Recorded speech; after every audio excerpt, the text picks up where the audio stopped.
Okay, so here we go. Hey, everybody. This is Dan Boul, and coming at you from my office in North Hollywood.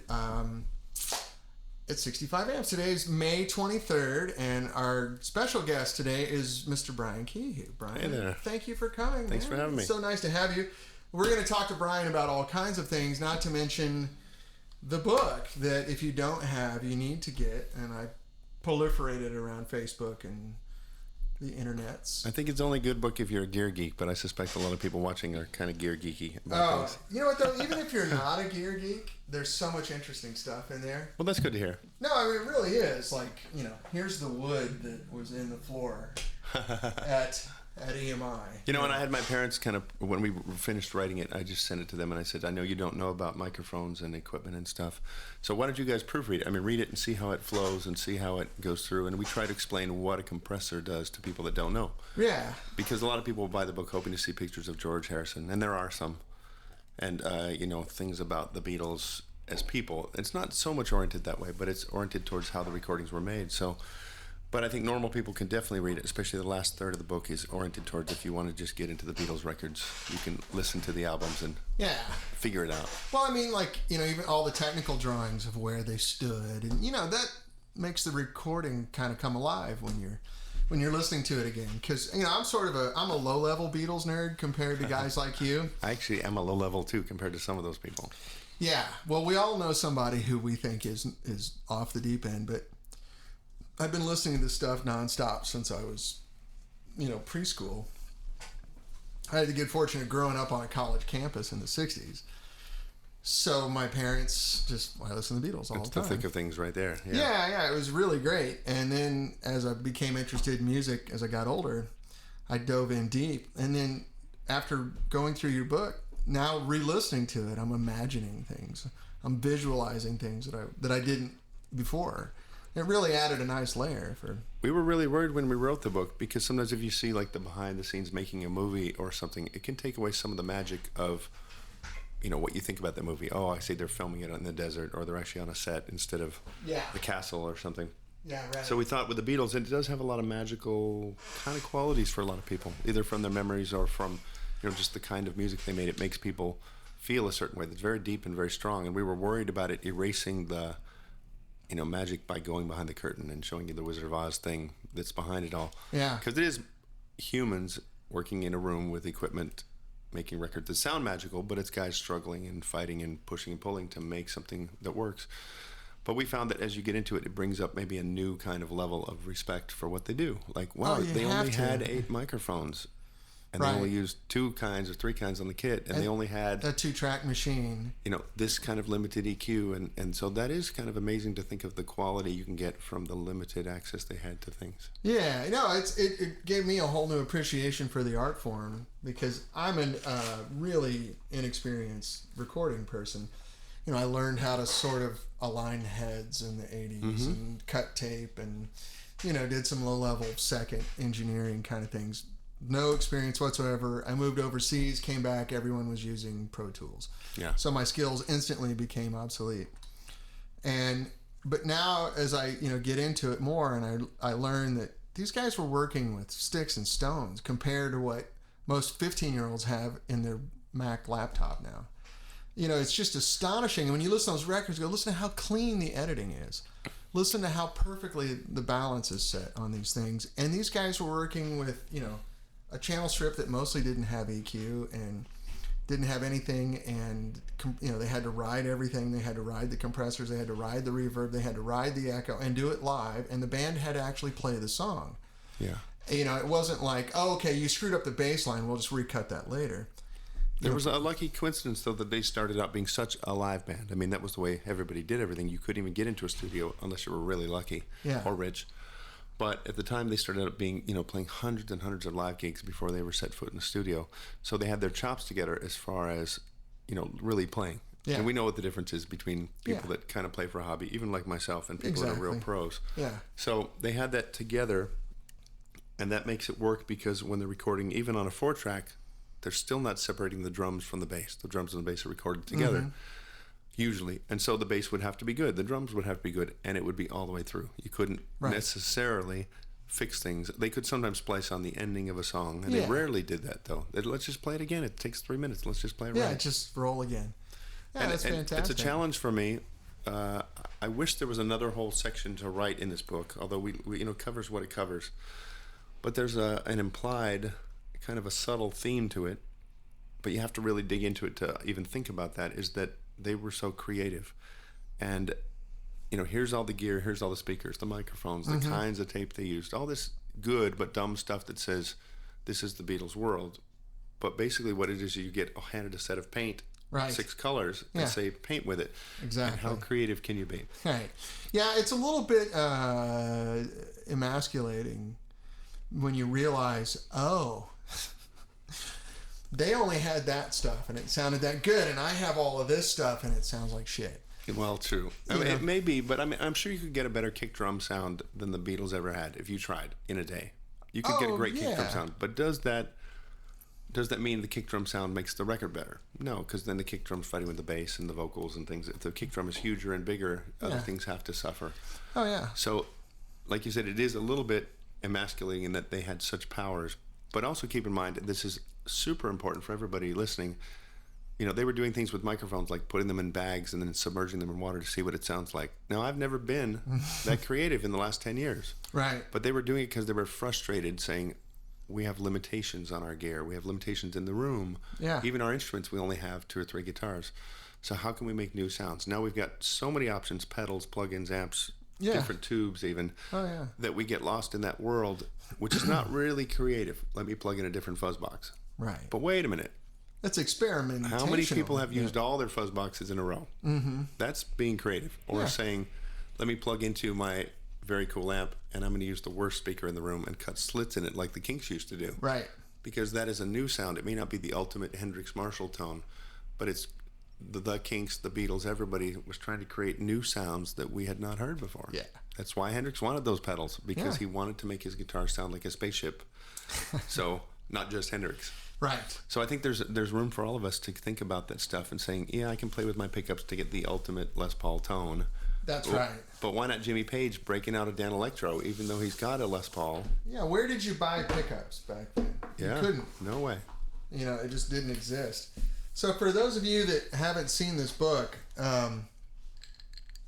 it's pretty amazing, and we'll dive in here in a minute, but I think a lot of people are interested in a couple of questions, and I remember asking Jim Elliott this question.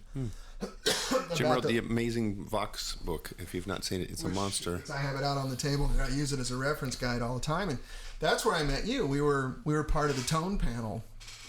Listening to and testing different vintage Vox amps to see how they compared to each other. So, after we did that book, Derek Underdown came over here and worked with us. Oh, great. And he's such a good guy. He helped me do the Little Elvis, our amp, because we had one of those amps of Jim's, and he said, I'm not sure what this is. And it looks like a prototype. We opened it up and said, Jim, this isn't a Vox. He goes, no, I'm pretty certain it is. Well, it has transformers in it that we've never seen on your whole collection that we went through. And the circuit's nothing like anything else. I mean, the phase inverter was like a Princeton, it was really weird. Very different for them. Excuse me. I even geeked out with Beetle cups for us today. And this guy, Derek Underdown, was one of the chief designers. A lot of people do know the name Dick Denny, who worked on the original AC-30 design. But Derek was a guy who was in design as well as production. He ordered the handles. He said, we ran out of tubes, so let's get some more tubes or valves in. Yeah. So he was really hands-on since day one. So I brought him over here. Jim called and said, hey, can you take, I know you lived in England for a long time. Can you take care, he's an 85-year-old English guy. Yeah. I said, oh, sure, I know how to make proper tea, and, we'll hang out. So we came over here. He ended up working with us for a whole day. I took like 24 pages of notes. He just completely opened the kimono and told me everything about production, quality control, just everything you needed to know. And then I showed him this amp. I said, do you remember this amp? This... Apparently it was Dick's. It was some prototype of his, and he was like, "Oh bloody hell!" I fixed that amp 25 times for. He does Dick. Have good memory, and in fact, a lot of people I interview, because a lot of them are older now, but this is true for anyone, have very limited memories. Mine is pretty weak. Yeah. Most people don't admit it, but they've never been tested. And when you ask these old guys, "What did you do in 1963, 50 years ago?" Yeah. And what did you do to change that transformer? And most people can't recall things like that, but that was his life, and that was kind of his job. Yeah. So he has a recall of doing those things pretty clearly. When he came here, he had a really good time, which was a relief. And he ended up, taking off his little tweed jacket and putting on his reading glasses and sat here at the bench working with us. And he helped us finish the Elvis. And we added a couple things to it, changed some things. And so it's partially designed by Derek Underdown. That's real cool. And, but there was a point to me telling that whole story, and damn it, I didn't get enough sleep last night. Oh, I know how it goes. How did we get on this? It was a good story anyway. We were talking about the creativity aspect and people trying different things instead of what we talked about, plugging in different pedals. And... All right. No, so here's where I was going with this. So one of the things that struck me from every time I say struck me, the phone will ring. Bing. Say it again. Struck me. Wow, that's cool. I know. I have weird. It's like the Fonz. But so one of the first things I asked Jim, that when someone answers the phone, don't worry, I'll get it. So Jim was writing his Vox book at the time or afterward? Yes.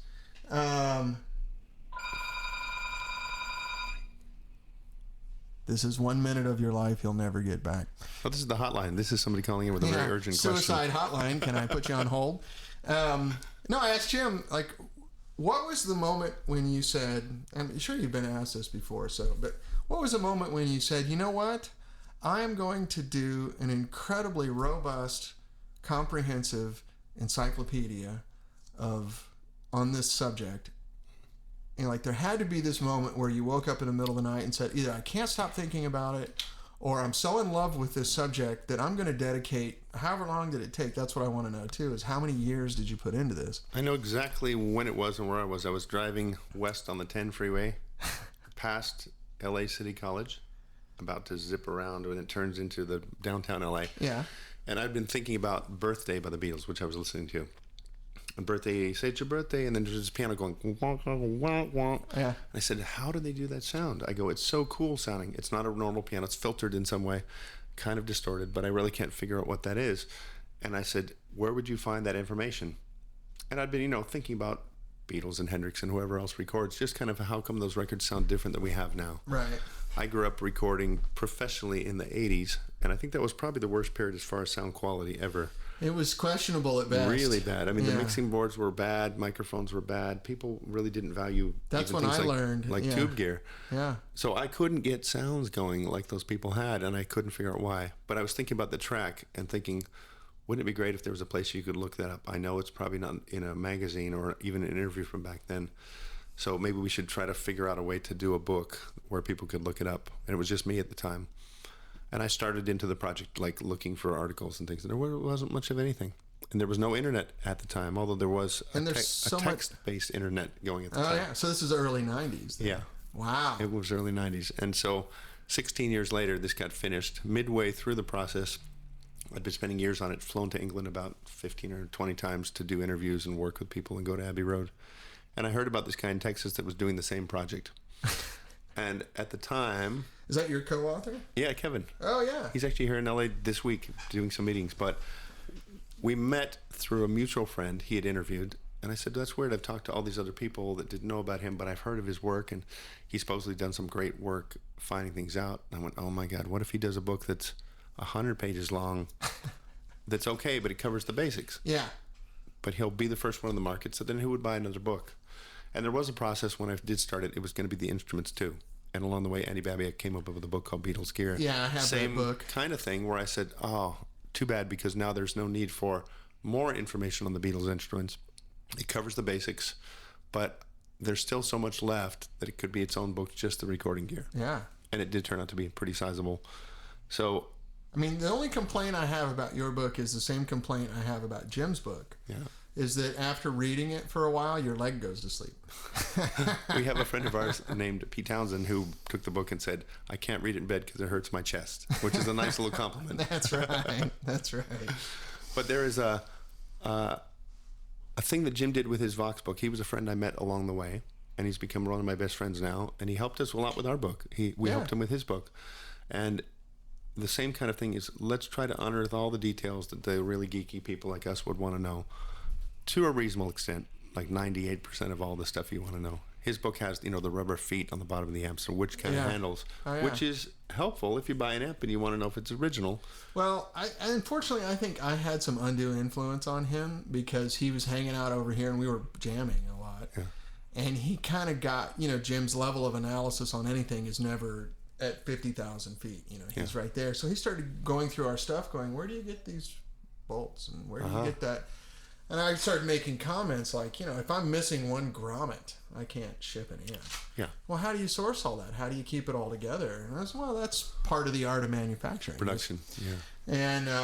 And he just kind of, so he started interviewing me at lunch about all these things for the book. Like, let's explain to people what crossover distortion is. Or, I found these amps that are incongruent serial numbers and blah, blah, blah, blah, blah, different things. And how would you explain that happening?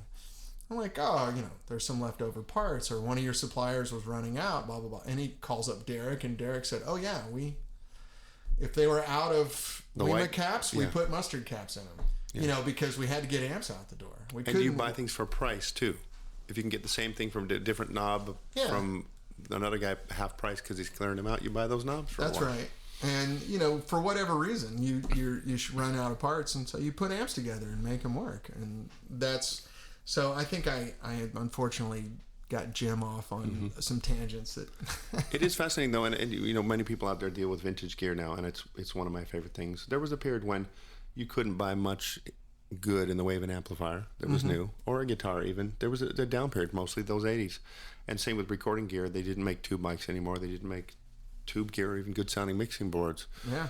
So I remember having to dig when there weren't books about it and the internet and so forth, trying to find out what was good that you could afford or that you could find before someone else did. And I was, buying things like Laney amps because I thought these sound great. Didn't know that they were virtually a Marshall. It's a Canadian Marshall, yeah. And so there were other things like I was buying PA heads, Marshall PA heads and high watt PA heads because I loved them, and I was like, it's half the price of a and Super it's the exact same thing. It Only really it has great. 4 more jacks on more it. inputs and more sounds. Yeah. So those kind of things, if you pay attention to details, are good. You mentioned the parts, and I have a Marshall PA head that I love, like 1966 or so, and it has different knobs than almost all Marshalls do. And I thought, well, those have got to go. They're not original, but I didn't change them. Yeah. Years later, I see 2 other amps with the same knobs on them.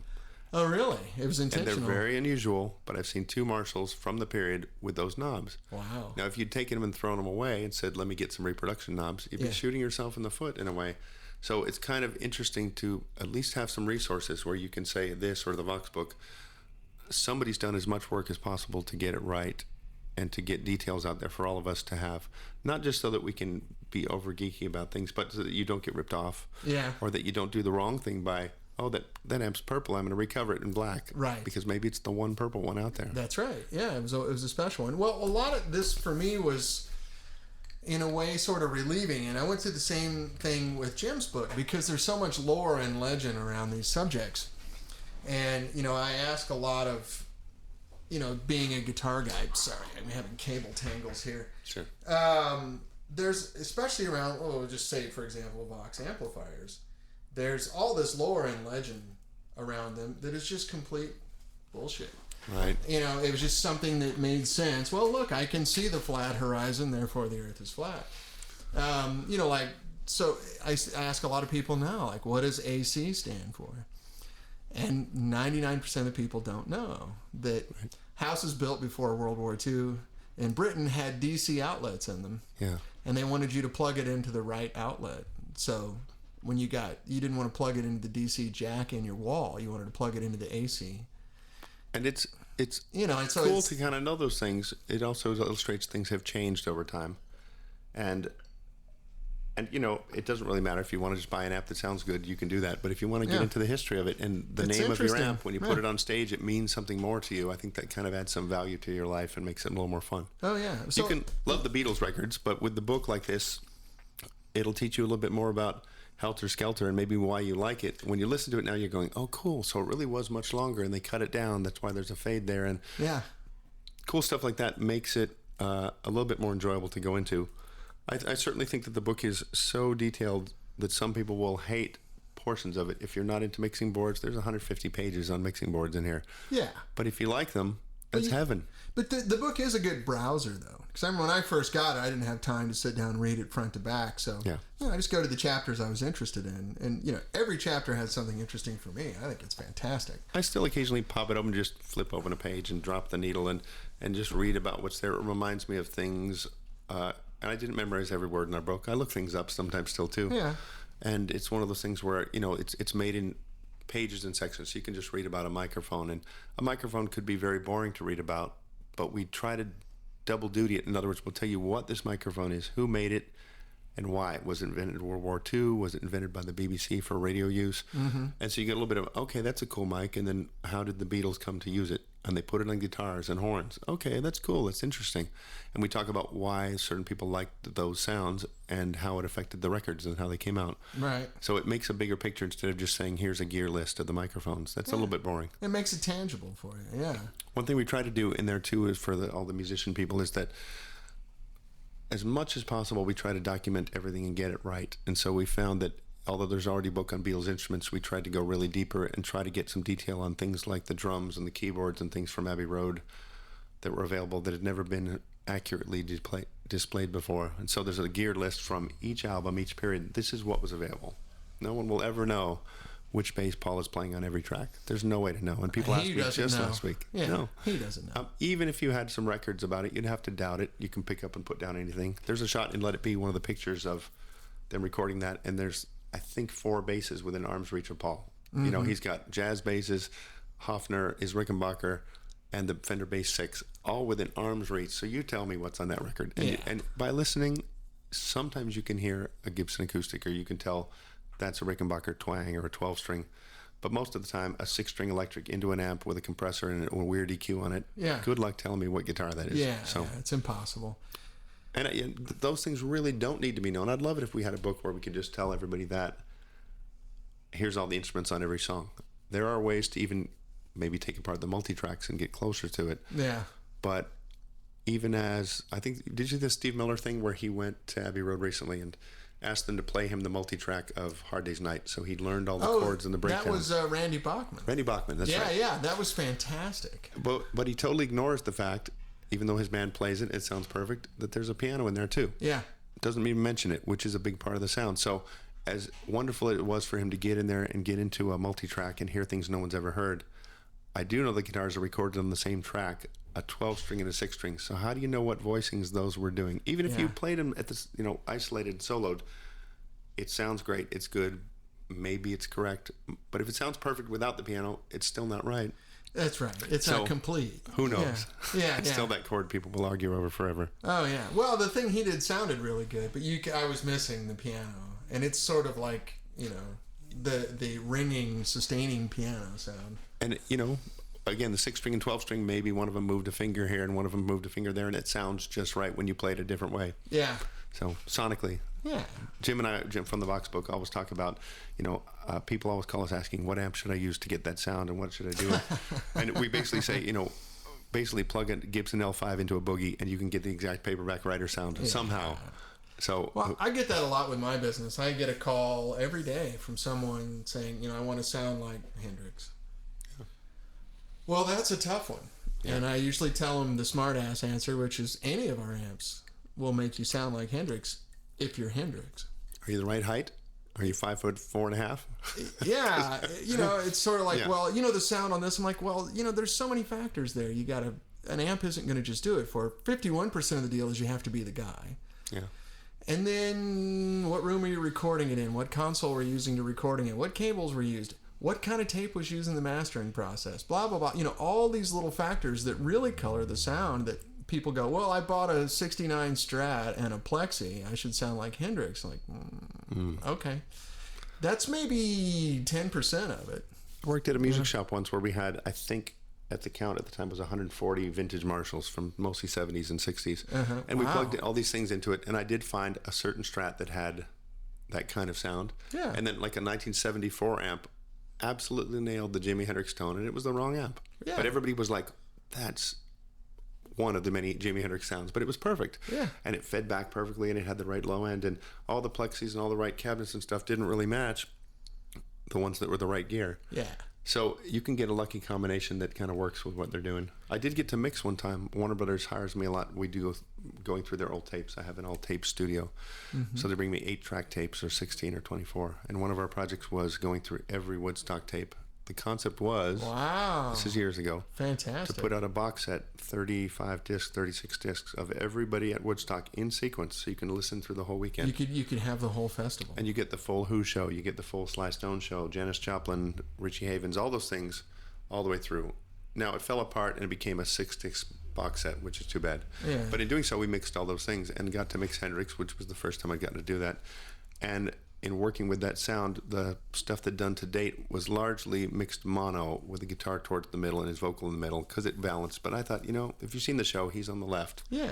And Larry Lee, the other guitar player, is on the right. And he's always buried in the mix, but he's up on stage playing too. So we put him up. He takes a lot of solos even. And they even edit those out, we found out, because he plays some neat stuff. And he sang 2 songs. Larry Lee did 2 songs at Woodstock with Hendrix. Wow, fantastic. So there you go. Now, that's a good point you bring up. So for a lot of the people that don't know who you are, can you give us a couple minutes on your background and how you got into music and recording and what led you up to this point of absolute obsessive compulsive disorder? Okay.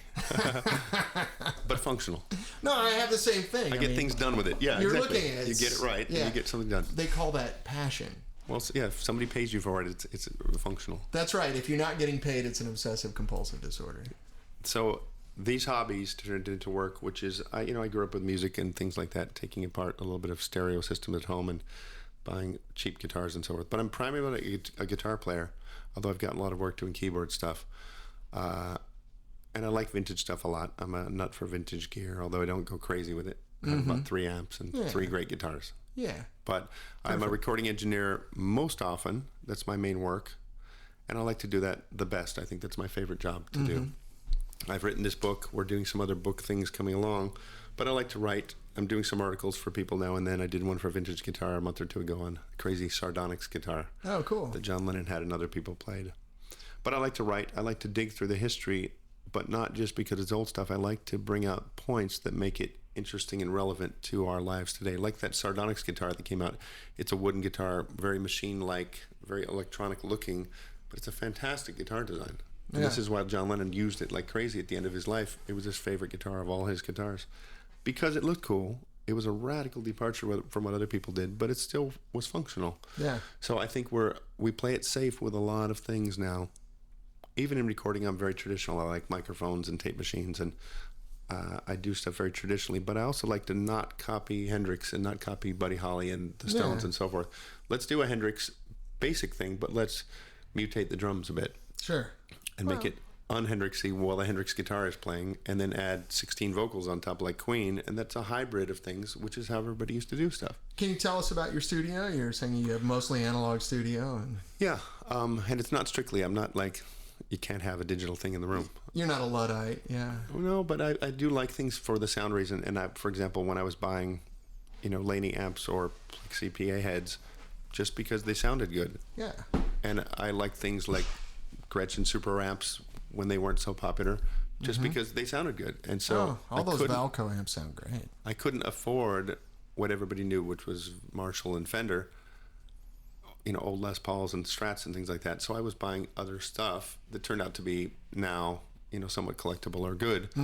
But it's just, if you stop and use your ears and make your own choices, there are people that do that. But it also means I like some 80s gear, and I like some solid state stuff, and I like some digital amps if they're good. But there aren't necessarily many.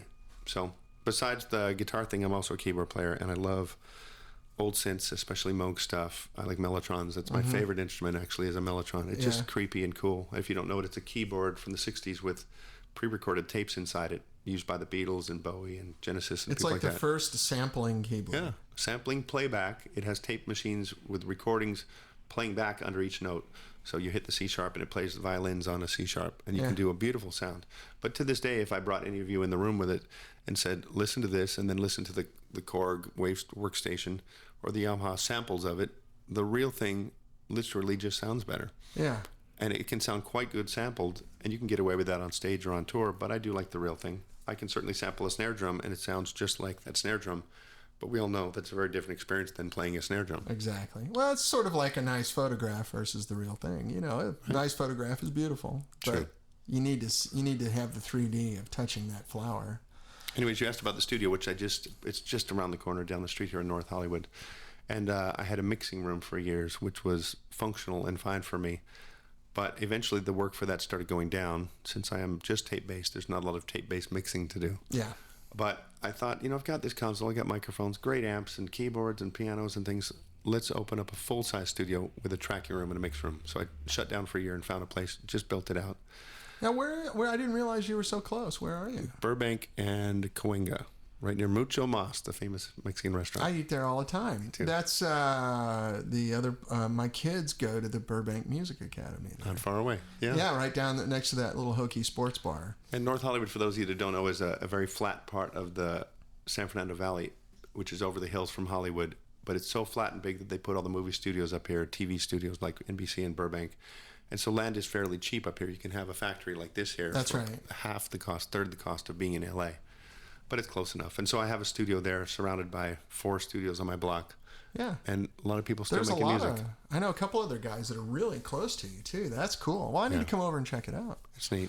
It's, but it's designed to be different. I think if you're going to make an impact in the world, you can't just do what other people are doing.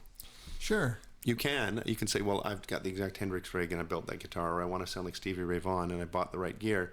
But what if you were Stevie Ray Vaughan with a digital effects unit in the middle and you combine the best of both worlds? What would those guys be doing now? Would be interesting, because you might be able to step up and say, I am different than everyone else, and become someone different.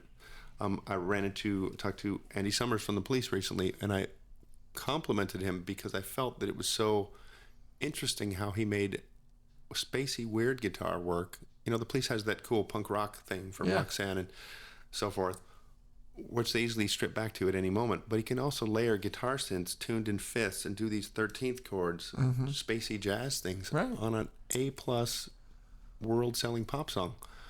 And his outside weird solos. He's not a good Stevie Ray Vaughan type player, but he's a great pop and experimental, almost jazzy, but not really. He has this very unique sound. It's definitely Andy Summers. Oh, absolutely. So I think that there's room for us to say, I'm not a hotshot guitar player. I don't even have the tone everybody else is looking for, but I'm different. And that really, like The Edge, a person that stands out as, look how successful those people are. Look how rich they are, for one thing. I think he's a perfect example, because there's a long list of guitar players that, during the 80s when everybody was doing this and it was all about Eddie Van Halen, that a lot of these guys were sort of written off as second-rate, B-rate guitar players, and now we understand that they're fantastic, like Mike Campbell. Right. Mike Campbell, I remember in the 80s, he wasn't playing a 100-watt Marshall, and he wasn't doing ripping guitar solos. No racks in stereo. Yeah, and he might have an echo, and that was about it, and people laughed at that. The AC-30 was a practice amp in the 80s, I mean, I played at... what's FM it called? Station? I played at FM Station, Madame Wong's. I knew what it was, yeah. But no, the place on the Strip that is the celebrity-owned place now, the Viper Room, but it used to be the Central. Central, yeah. The Central's not much bigger than this room, figuratively speaking. Yeah. It's a very tiny place. I played in there with both guys in the band using 100-watt Marshalls and the bass player using 2 SVTs. Wow. In that room in the 80s. And because the reason I brought the 100-watt was that when I brought my 50-watt, the guys behind the bar said, "Oh, you brought your wife's amp." Wow. I was like, okay. All right, fair enough. So the place was tiny. I thought, I'll bring a 50-watter. But I think it's cool to think, like you mentioned Mike Campbell, it's like he's not as distinctive as Carlos Santana or Brian May, maybe, but you definitely would want him to play on your record. He's such an artist. He's really fits the part, doesn't overplay. Same with Benmont, their keyboard player. And those guys do work a lot. They're very in demand without showing off. Yeah. Because showing off can often mean holding back. And I think all of us have huge limitations on what we can play. Yeah. Maybe you grew up and you loved Django Reinhardt and Neil Young. So that makes you a unique guitar player, because neither of those guys is what you are. Mm-hmm. And to try to realize, I can copy Joe Walsh all day or play like Brian May, but your lack of something makes you very stylistic. That's right. That the Edge doesn't bend notes and play the blues made him the Edge, who plays for millions of people. So to try to find out your limitations and sit there and think, okay, I'm really bad at something, so that's maybe cool. Absolutely. I can't fingerpick at all. Okay, well, don't fingerpick. You look at even bands like the Beatles, Rolling Stones. It wasn't so much how well they could play, it was how they couldn't play. Yeah.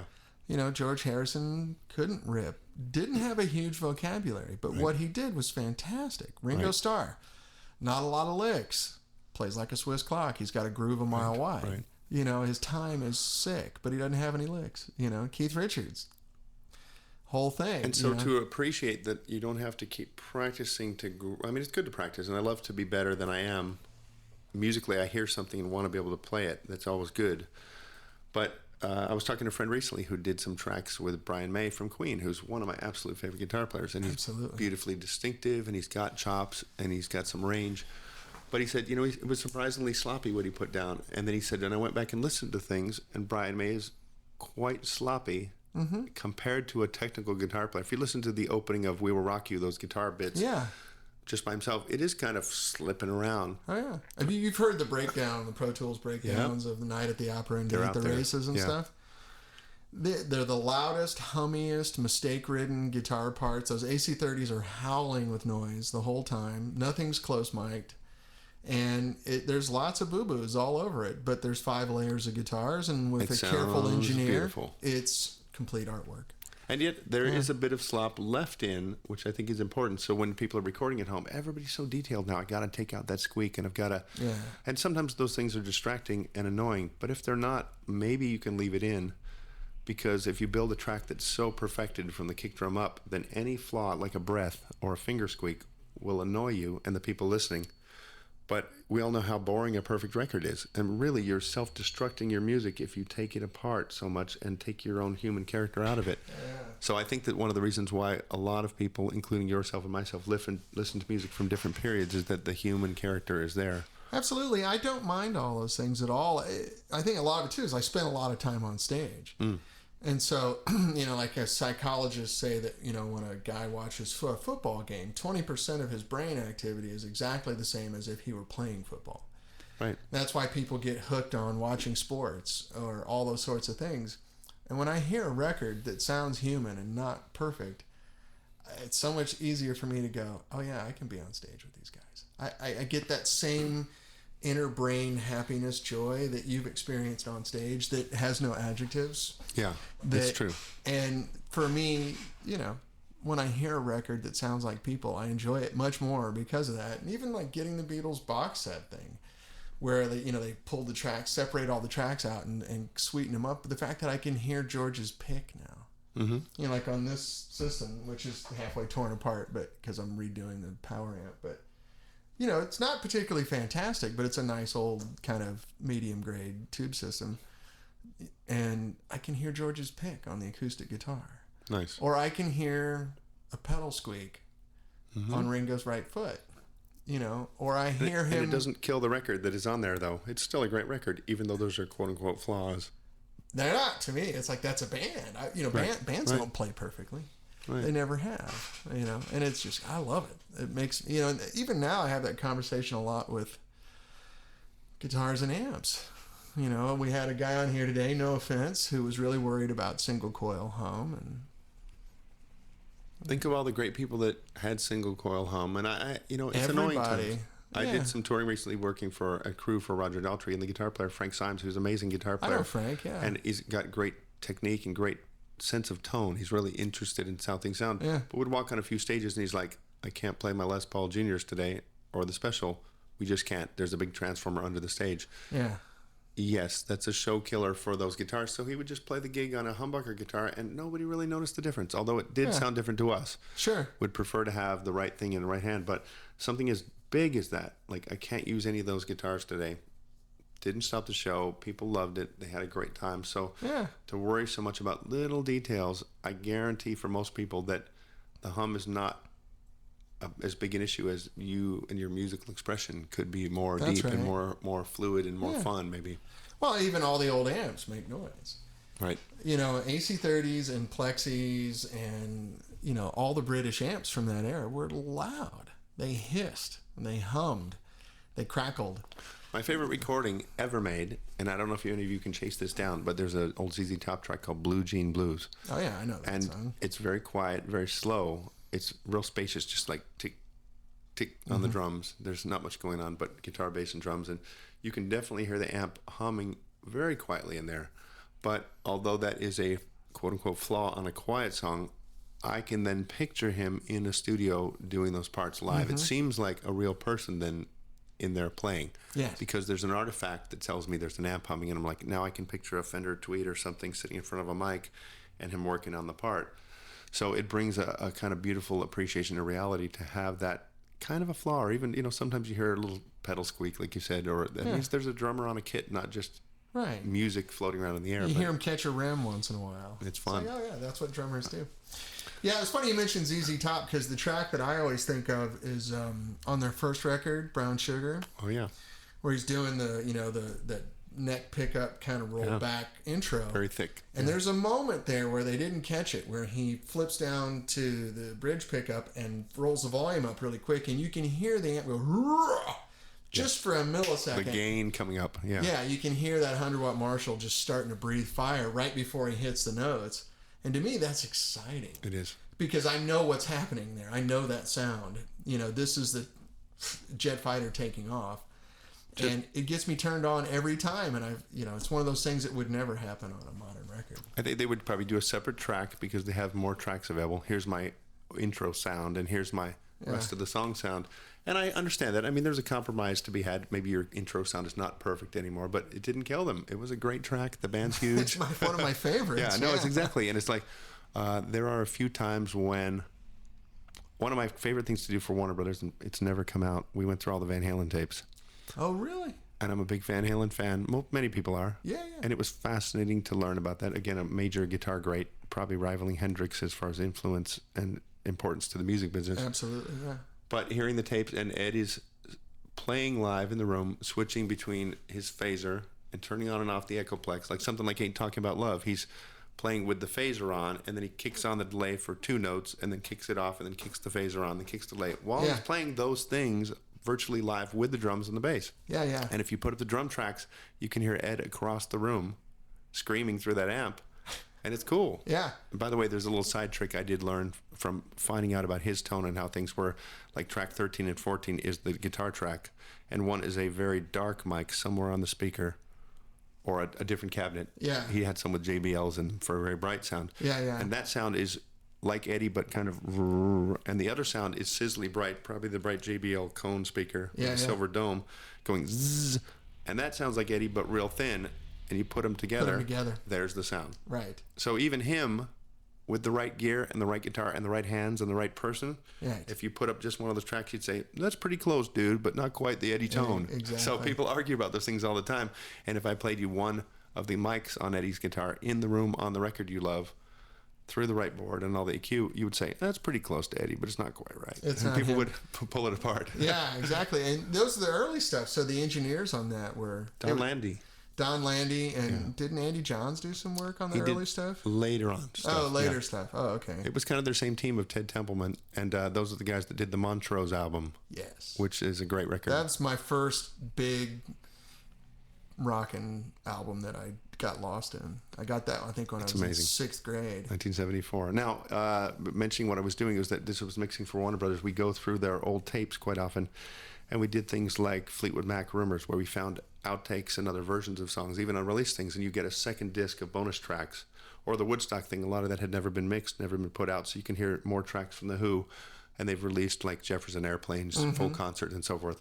But the Van Halen thing was an attempt to do a box set of the unreleased Van Halen, and there's tons of stuff in the vault. There's different songs. Whatever happened? Some people have heard this stuff. Well, the band said no.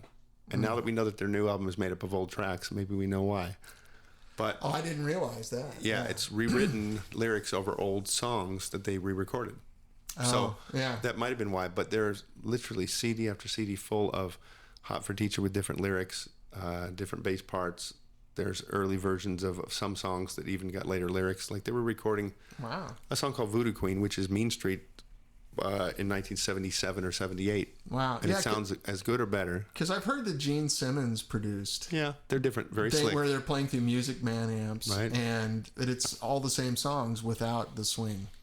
Well, it's one of those things where, I wish they'd do something with it. Maybe someday it'll change, but people that like the old Van Halen stuff, they like it for a reason, and they did go in and record things virtually live. So when they came into audition for Warner Brothers with the same producer, the same room, the same console, the same engineer, it's basically the sound of the first 2 Van Halen records, and they ran through 30 songs. And some of those were re-recorded for the first record, but there's tons of stuff there. Yeah. And there's instrumentals that never came out, things like that, or even just to hear them work in the studio. And it was fascinating to see that they were maybe one of the last groups that started out as a live bar band. I think they might be the last big band that started out playing covers in bars, like the Beatles did, they're like all just other Pasadena people. guys, right? Yeah. And everybody else started out creating an original band now. You put a band together, you want to make a record. But they started out as a band to play in backyard parties playing cover songs. And then they grew into writing their own tunes and became one of the world's biggest. Yeah. Darn it, and I missed it by this much. Well, I know. But it's cool to see that I was inspired by how good the records can be. And I think they might still record pretty quickly, but compared to how they used to record, and many people, it could be knocked out in a day. I mean, I think their first album was done in a week or so, and that includes overdubs, and most things were cut drums, bass, guitar live, and then do a solo afterwards, hand claps, backing vocals, lead vocal, 3 takes, and you're done. And you've only used 17 tracks of the tape. Right. So it's lovely. Was there anything you want to highlight about this book while we have it out? I think one of the things that was interesting was the process of going into it. I mean, I have a million questions. Okay, we will. And we can even take some if people want to write in, certainly, of course. Yeah. But I love the stuff when we were digging how to find this information. It was really hard to say, how will you find out all the equipment, who worked on the Beatles records, what was their style like, how loud did they play? So we went around, and of course you could interview people. It's hard to find all the people, but we'd ask people where they went to. There were some in Australia and other places we went to. And without the permission of Abbey Road originally, we started the project to get through things, and we eventually got... How hard was that? Well, they don't really just let you come in the door and poke around things. And a lot of things are gone, too. Some of it's still there, but a lot of it's gone. So we'd go around the world. If somebody said Lenny Kravitz owns this thing, we would try to get some details on it and try to get some things done. Well, there's a lot of stuff like this that I was very interested in because a lot of these things are basically just pass filters that they used before they had EQ strips, right? If a track was coming out too treble or too bright, they'd go, I don't know if you guys can see this, but if you have the book, this is on page 160, and it's just the most homemade thing. Dymo labels on the front? With Dymo labels and rivets and screws randomly placed around it. Here, this is a low-pass filter. A phase shifter with one knob on it. Can you actually move the phase, or is it just it was a 180 degrees? Switchable, yeah. Now, the thing is that Abbey Road was a big place. You can kind of think of it like, I don't know, the size of a hospital maybe. There'd be 50, 60, 70 people working there every day. So it's not just the room the Beatles were in. And they all had the white coats on. That's true. There's people working in there who are accountants. People are doing billing. People are doing booking. People are moving equipment in and out for the orchestras with their kettle drums, giant harps and pianos coming and going for sessions, and the Beatles, of course, doing their thing. So these people were there to work, and they had a whole room full of technicians. They called it the amp room. So they would be up there fixing things or designing gear. And they're pretty sharp technical people. We may have a technician that's good in a studio that fixes studio gear now, or an amp tech that fixes your amp. But most of these people were really qualified, maybe former military engineers, things like that. That's what Derek was. It is. Yeah. So Derek taught me a trick with tubes that he learned while keeping radar stations up on the south coast of England while they were getting hit by Nazi bombs. Wow. Because one of just things like that. These guys had amazing experience that I don't know that you'd get anywhere else. And most of the guys around, if I understand, and most of the studios, Olympic, EMI, everywhere else, were guys like ex-RAF guys like Derek was. And you almost in those days, because there was no Guitar Center, of course, and there wasn't even a catalog or an online or anything to say, I want to buy a mixing board. You almost built your own. Mm-hmm. So America did have some companies, but in England it was hard to get American gear because of trade embargoes. You couldn't just ship Fender Strats in. People really wanted it, but it was hard to get them, expensive to do that. Yeah. So they built their own gear. So Abbey Road had a lot of custom built stuff, which was both a challenge and a reward to go through this book and say, what is this stuff that no one's seen before? Now, we don't know exactly what all these things were used on every time. It's not documented, but we wanted to show it to people to say, this is the stuff that's available. A lot of home-built gear, when John Lennon says, do you have a way to make my voice sound thick without me singing it twice, without me double tracking? And then one of the guys goes and thinks on it and comes up with a solution to create artificial double tracking. Yeah, the ADT thing of just wobbling the speed a little bit on the second machine. So you record it to another machine and then slightly delay the time a bit. And it's not so hard, but you have to think of that first. I'm going to use the tape machine as a delay, but not a long echo. I'm going to pre-delay it so that they kind of line up at the same time. Yeah, as if you were trying to double track it yourself. Yeah. And that's cool. So again, John Lennon was not a technical guy. None of the Beatles were. And they would ask the people upstairs, the smart guys, to say, how can I plug my guitar right into a console without using an amp or a microphone? Oh, okay, well, that's a transformer. What transformer do you have? I've got some upstairs. Let's just make one. Yeah. They didn't sit around A-Bing them to see which one was the best one. They put one in and made it work. That's the revolutionary idea. I couldn't. It was too easy, I had to say. Yeah. Now, in the ways, it was also interesting because a lot of people who worked with the Beatles had felt that they invented something like flanging or direct box or something because they simply weren't aware that people like Les Paul had been doing that for a year or two or 10 before. Yeah. And I remember inventing things in my room and then finding out someone else has done it too. That's right. I invented the Macintosh computer. But apparently, anyway, someone got it. But I wrote a few of the Kinks songs. You know, it's like, that sounds really good. And you're like, oh, it's a Kinks song. Yeah. I wrote every song Taylor Swift's ever done. Wow, that's really great. But it was like when I was 8. But see, long before people cared. It's just too easy. But I thought the microphone thing might be fun to focus on since we, similar, little bit limitation on time. Well, that's also one of those things that people may have access to. You might be able to see and use like a Neumann microphone, whereas an actual Abbey Road console, you'll never probably even touch one or see one, nor do you have to. But microphones are very useful, and the more people get into home recording, the more they realize the quality of microphones and the power of good ones. Well, I mean, there's all that, your normal Neumann stuff here. Here's something geeky that we did. Just a concept we had when doing the book. We photographed all the microphones at Abbey Road, and when we shot the photo, we put a ruler next to them. Oh, yeah. So that when we printed the book, we would scale it so that they were exactly the right size. Oh, so we don't tell people, but that is the exact size of the 47 and 48. That's perfectly to And when scale. you see the other, so you know that is the thing. We don't even tell people that that's the way it is in the book, but we did it. And I'm going to show you all another inside joke, if you have the book or not. There was a place that was a factory building things for Abbey Road. They had a huge complex called Hayes, Hayes, which is a subset. They built radar installations. They built the recording consoles that Abbey Road had. They built microphones. They built compressors. And then they shipped things up to Abbey Road. It's a huge factory. They had an anechoic chamber. They had all these technicians in a giant building that's still there, actually, where they did all this research stuff. And so we did the section on haze, and we made the background slightly purple so we can have purple haze. That's perfect. That's our inside joke on the book. I love it. I love that. Well, one of the things that your book kind of turned me on to that I really wasn't aware of was how useful a Coles mic is. Oh, yeah. I kind of know the standard. Everybody wants the 47s and, Let's find that page. It's a microphone which is a ribbon microphone, and more people have come back to using ribbon microphones now than ever before. They were popular in the early days because they were so simple. They didn't require power, and they were very simple to operate.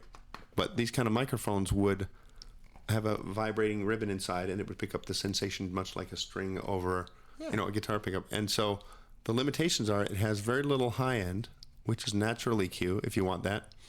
And we're getting there. But you could slam any loud, as long as you didn't get it too close, really loud, abrasive things into it, and it would warm it up. I didn't see it. Where's that page? It's around here. It's got to be here somewhere. We're still in Neumann land. So he said Coles. Coles is an American company. In England, the same microphone was made by STC, Standard Telegraph and Cable, and then when they updated it became Standard Telephone and Cable, a really hip modern name. That's right. So they were making these microphones. They weigh a lot of they have a lot of pounds to them. They're very heavy. And they're about as big as your hand. Mm-hmm. When you. And it's a very soft, smooth, and big sounding with a big bottom ribbon mic. So if you have a nasty, bright, loud guitar amp, it smooths it and compresses it in a nice way. Mm-hmm. But one thing ribbon mics do, just by the way of their physical construction, the way they pick things up, is it's a flat ribbon, literally just like a strip of metal, and it picks up things from the front that bounce off and make it shake, or from the back. But since it's flat, nothing from the side makes it move. So it literally doesn't hear anywhere around that whole space. It listens it before you and behind you, so it's bidirectional. Right. So it's like a bit like looking through a telescope this way and that way, which is great. The Beatles engineers used it on drums. They could point it at the drums and it wouldn't hear the leakage from the guitar amps and stuff in the room so much. So that would be the main motivation for doing it, more so than the actual tone of it. Just like we need something that's going to give us better isolation. And I think that for a while there, and this is the early 60s when the Beatles first started, people liked a smooth, rich, warm sound. Mm-hmm. They weren't yet into aggressive rock and pop. So by the time the middle period Beatles comes around, they switch to a brighter, tinnier mic, literally to get those cymbals to go bang, bang, bang, mm-hmm. and to get that attack. Whereas they didn't want attack; they wanted richness. Till There Was You and stuff like that. The Beatles did, and I Love Her. They wanted nice, smooth sounds, and so it does automatically dip down the mix of the cymbals when you're rolling off the high end. If you're using one mic over the drums, which is how the Beatles did it, and one kick drum mic, you'd lose a bit of the cymbals in the mix automatically, and you'd have louder snare and tom-toms. Mm-hmm. The lower stuff comes through. Yeah. The other thing we noticed, which is a kick drum mic is sitting in front of the kick drum very close up, that it's off to the side a bit, so it picks up a bit of snare drum. So that microphone was gives it kick some drum mic, yes, but if you think about it, if you want a little bit more snare to come through as well, put it to the side, and you can experiment with that yourself. They didn't worry about separation so much. And what was the main thing they did on kick drums there? Was it the D20 or? Well, if you look over on the next page, there's a big microphone almost made by the same company, STC. In America, it was Coles or Western Electric. You'd find it. And there's even Altex that kind of look like this. And so this microphone is an interesting one. Inside it has a ribbon and a dynamic mic, both together. Really? And they had a switch on it for music or speech or both. So combining both, you're getting a ribbon mic with some warmth and then some attack from a dynamic mic. Yeah, the dynamic mic's so fast, and you get a little bit of the overshoot on it, and gives you that crisp, attack. That's so. If you look up through about 1964 era, this is the Beatles kick drum mic. Now, it's not the most amazing kick drum sound, but it is actually really good. It's warm and rich and full. They weren't going for aggression. Yeah. And then they changed to an AKG mic, D20, which they still got a ton of at Abbey Road. And that's a really good microphone for an attacky rock and roll sound like you'd hear on Sgt. Pepper or Magical Mystery Tour. It's a great kick drum sound on that song, Magical Mystery Tour. Well, also, if I understand correctly, for a large part of their recording career, there were pretty strict limitations on low frequencies. Yes. Because of, turntables that would, if you had a certain kind of cartridge, it would actually make the turntable skip if you put too much bass in it. And they had a higher floor than we did here on their recordings. So they, going super low or, ultra low end stuff was just a complete waste of time for them. It was more about maximizing it for British audio and what do they call it, the radio standard or whatever. That's an interesting point to mention too, is that how things change. Everything people heard was on vinyl, so no matter what you could put on a multi-track tape or a master tape, they could go down to subsonics and up to supersonics like we do now. They had great tape recorders, but they felt that to have stuff up there was almost useless because nobody's home stereo. And these are, the boxy kind of things with a crank on it or something where you'd lift the lid and put the record inside and it would drop down. They're not even very hi-fi. Right. So it's all mid-range all the time for most of those records. If we do happen to have some recordings that preserve the bass and the low end, that's good. But they really wanted that sizzling, thick, mid-range sound. And even more so than just the records. What made records sell was the radio. So the number one thing, kind of like in the 80s where videos were more important than your album. That's right. The radio was important. It was mono, and it was a little speaker in your car. And the dashboard, tabletop thing you'd have at home with a 4-inch speaker in it. Yeah.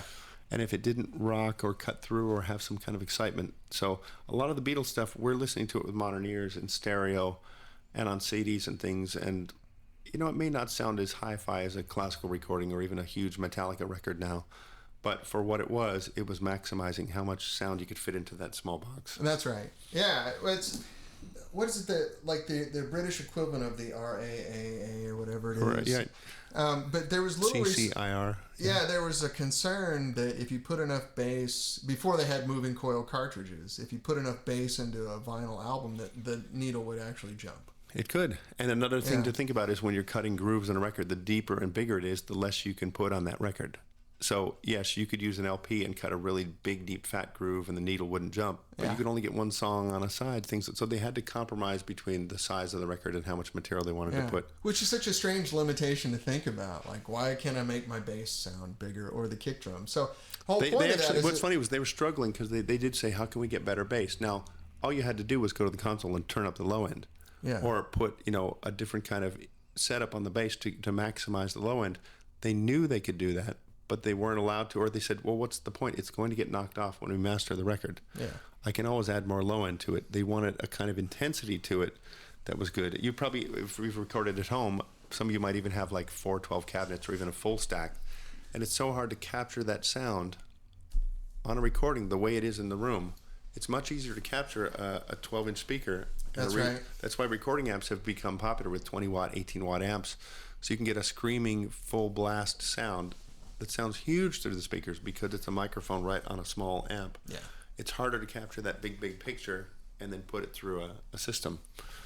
So they were automatically limited in some ways, but it's also smart to say we're going to choose the gear that sounds the best for the kind of recording we're doing and the kind of range we're in.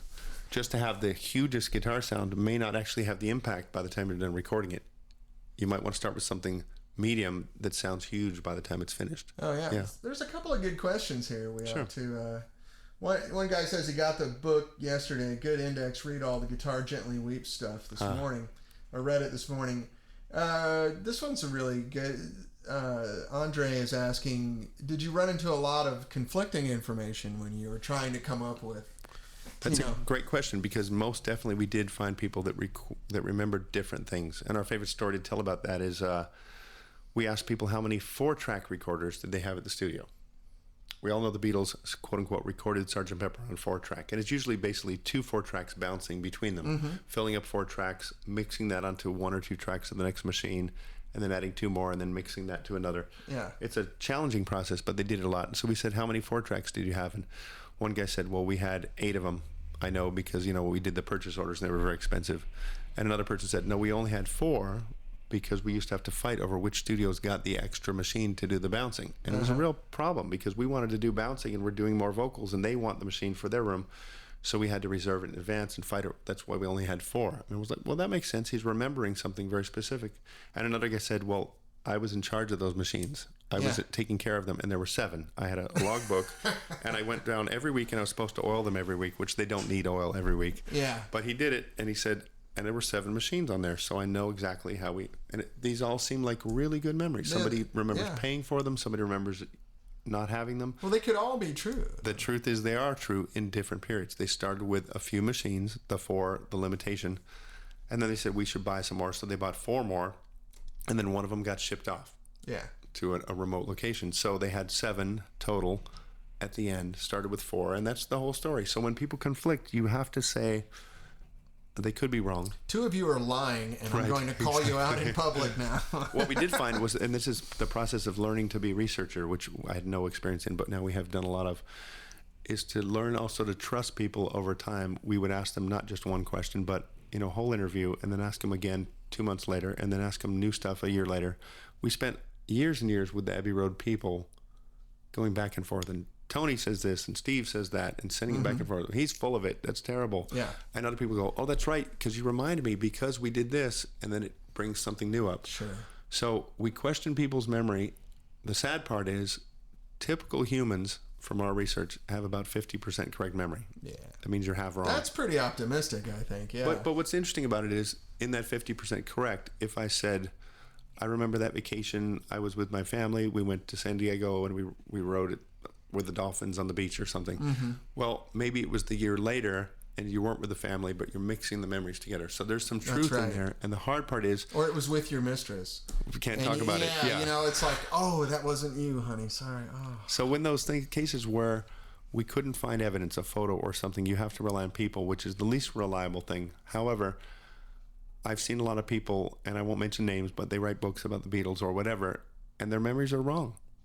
Yeah. What they said is based on truth. I remember Paul came in and recorded the bass on Helter Skelter. They may be remembering a different song. So if you say, so-and-so said the bass on Helter Skelter was this way. It's an honest mistake. Yeah, and yet... It's not deception. There's a truth there that the person's not a liar, that they're telling you to deceive you or anything. They're not making it up. But their memory is different than reality. And if you take it at its word, it's a false statement. So that's the tricky part about history. That was one of the things. Cheap Trick used our stuff at the 40th anniversary of Pepper show.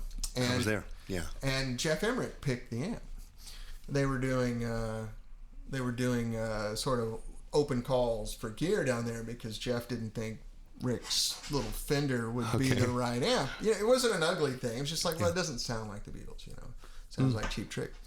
So I got the call, you know, they're down here. Jeff Emmerich's going, you know, getting gear set up for the show. So I brought down 2 or 3 amps, and I had just got through reading Here, There, and Everywhere.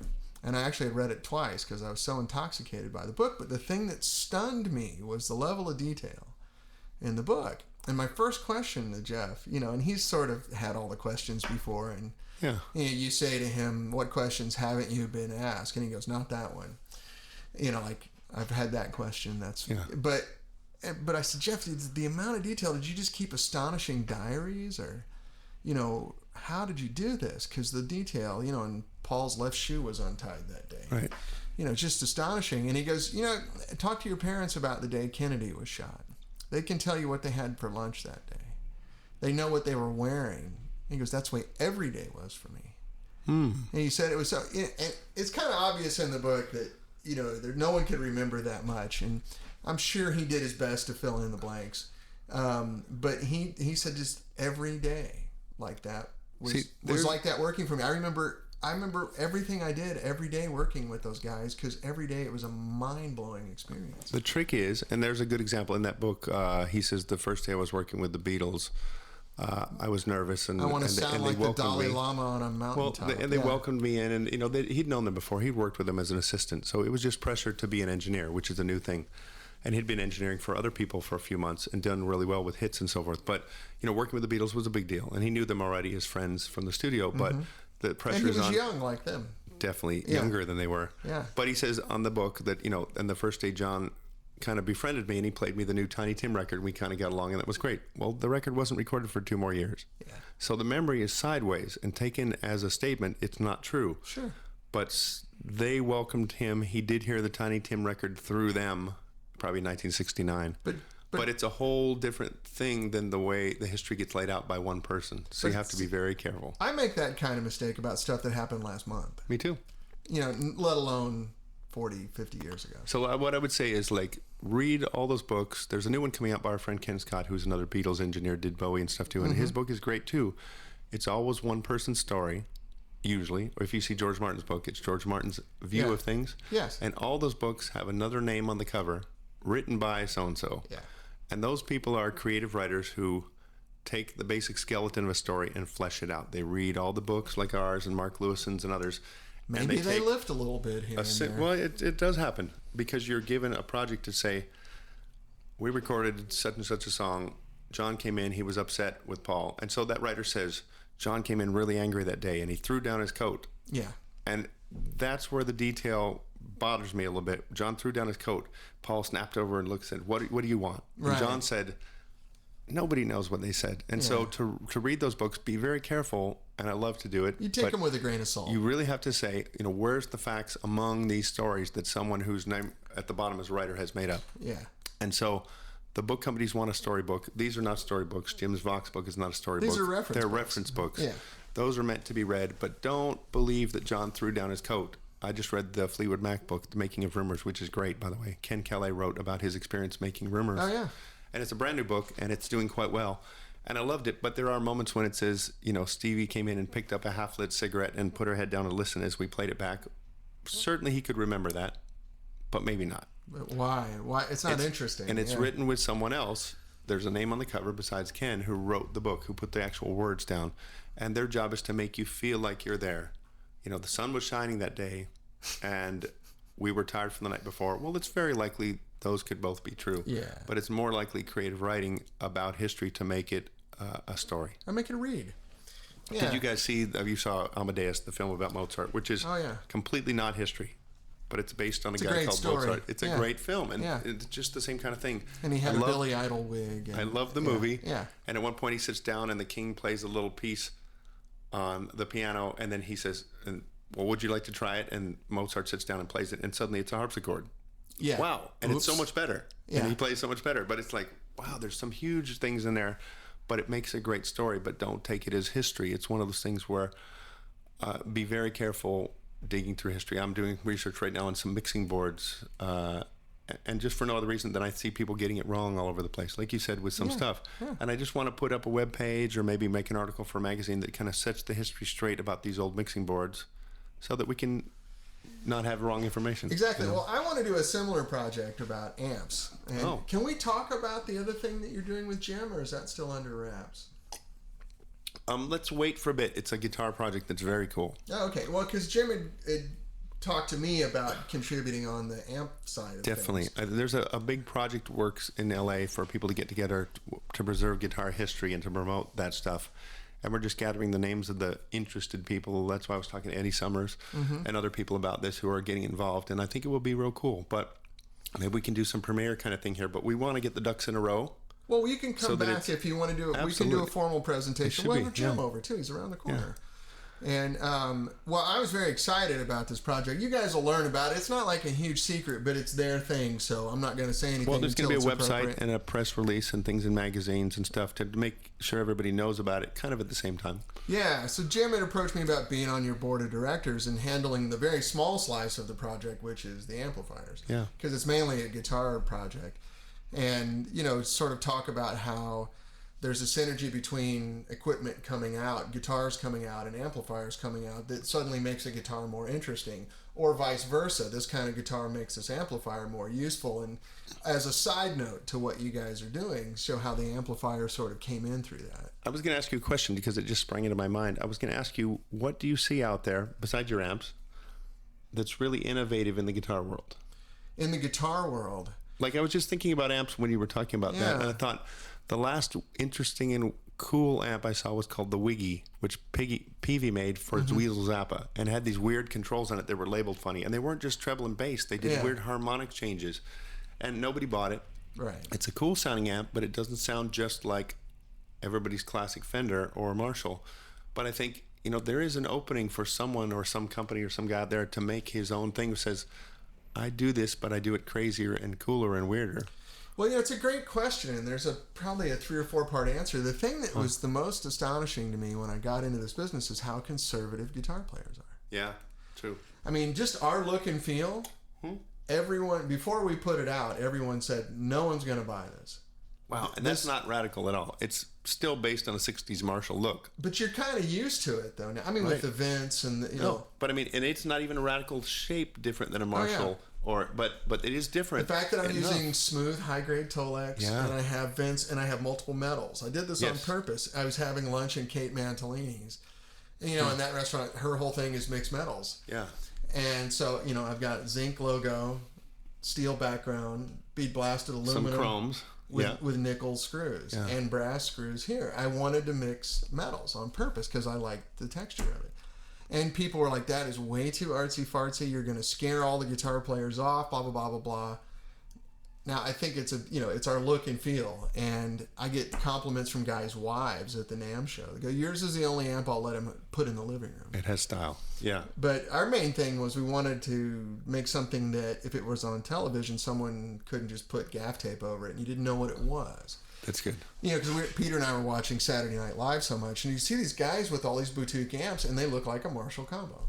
They all had the exact same look. It looked like a JTM 45 combo. And we're like, what the hell is that? I don't know. So we wanted to make it. And this is all 60s cues. I think I got lucky because a lot of the look is stuff we actually already know. Right. Like, my first car was a 67 Mustang.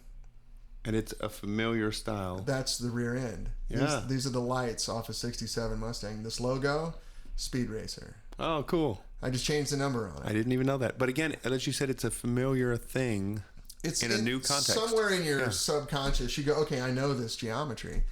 But the spindle that's on the front of our cabinets, I took a 3D picture of the rear window of a split window Corvette and flattened it to 2D.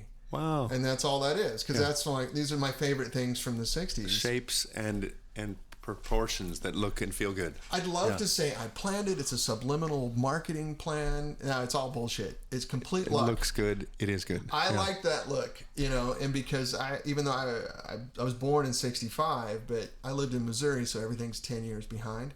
So the 60s were happening in Missouri well into the 70s. And just 60s culture, 60s dynamics, 60s aesthetic sensibility, all those sorts of things are what I was immersed in as a child. It was a style period that was real strong, though. I think nobody would argue that. Well, I mean, everything has a style period, but there's some strength around the turn of the 70s that was really cool stuff with cars, there was in the late 50s with cars. That's right. Yeah, so, 57 was a wonder year. It is. For whatever reason, a bomb went off in Detroit, and everybody said, let's make fantastic-looking cars. Right. And then by 58, not so much. And I think 68 through 72 is amazing for car styles, That's right. even for music styles. And you know, there's some peak stuff going on there. Oh, yeah, even in Europe, too. But again, in being creative, it's like, I'm really looking for some people to push the boundaries and do something interesting, because it is your chance to get ahead. It is your chance to be known. Not just a guitar with a million Swiss cheese holes or 20 pickups under the neck. Well, it doesn't have to just look strange. It's got to act different. Yeah. I've done one thing that I is causing me problems in this business, because it's one of those things people aren't supposed to know, and I just went ahead and did it. Is that tubes hate voltage and love current, and modern tubes, and no other amp maker wants to admit it, but modern tubes are just getting worse and worse and worse. Yeah. And the amps that you bought 10 years ago aren't going to work with modern tubes in about 10 years. Yeah. And it's going to be a struggle. So I started designing stuff that was high current, low voltage. You know Ohm's law, they have to balance. One gives up for the other, yeah. And so, my producer amp, which is specifically designed for long-term studio abuse, is, very high current, very low voltage. But it acts like a normal amp, and it also enhances the clean sound. Is way better than you would ever expect. Which is interesting, because you came about it for a different reason. I mean, you're making do with a situation like the tubes changing. Well, it certainly occurred to me that this is a dead end street. But it opens up a new door for you to think in a different way. Well, what if I do different things with the current than everybody else has always done? Well, you can't buy the transformers off the shelf. I had to have them made. Yeah. Sergio over at Mercury made them for me. But exactly that. It will give it a new sound that another amp doesn't have. Even if it wasn't sound. Exactly. Even if it wasn't what you were going for, I must make this sound. How do I get there? You're thinking of different things. To make it creative. Yeah. Well, I mean, it's somewhat out of necessity, but it's always been, when I started this business, I had no idea. Like, this is a dirty secret no one wants to tell. Is that modern tubes are horrible. Mm-hmm. And you have to completely walk on eggshells around them to make an amp. Yeah. Whereas if you just drop the voltage and up the current, so it still balances. Because a lot of guys I did a low voltage EL34 thing, but they didn't change the current. So basically you just have a tube that's starving. That's all it is. It's, you're running your Ferrari on kerosene. Which some people have done for certain reasons, like in tube preamps and stuff. They starve a tube. Well, it has a unique sound. Some people doing certain things, and that creates a different sound. But it's not robust. No. It's a one-trick pony. And I'm selling products that, need to be robust. But also the fact that the tubes are going to last for 20 years with no voltage going through them. The tubes love current. It's just drinking rich AC now. It's just thrilled. The tubes, they don't even get red. You can touch them. Right. But you listen to it, you go, damn, it sounds just like, I can make it sound just like an EL34 amp or 10 other things, all in the same amp. It's also interesting, though, because so many circuits are emulating something vintage and classic. And that was a choice made maybe from just it works, or just that was what was in the radio handbook at the time. Right. But now with time, we don't claim things anything. that we've gotten used to on amps, people can drop the output by half. Mm-hmm. No old amp ever had that. It's a great feature. Yeah. People can switch in, simplest thing in the world, a preamp distortion sometimes. Our master voltage. Yeah. Right? I'm reducing the voltage and keeping the balance between the screen grid, the cathode, and the plate exactly mathematically the same, only dropping the output. I pay attention to things like that because it's a simple design change that works for a lot of people. When Groove Tubes made a microphone, they made a tube mic in the 80s called Model 1, and it had a variable voltage going to the you capsule. could set the bias on the tube, and no one else has done that. Yeah. And it's like, wow. It's so useful.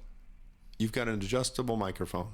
Instead of just, here's your mic, here's how it sounds, you want a different sound, put in a different mic. Or you can switch in a pad, which is oftentimes too much of a sound. Why can't I dial in that amount? Yeah. So there's little things that people can do. We're all into tweaking now. Everybody can change transformers in their amp and different pots in their guitar to be better quality or worse. But it's fantastic when you see people thinking like Hendrix did, what can I do to make a new sound? I'll feed back through my amp. What did Eddie Van Halen say?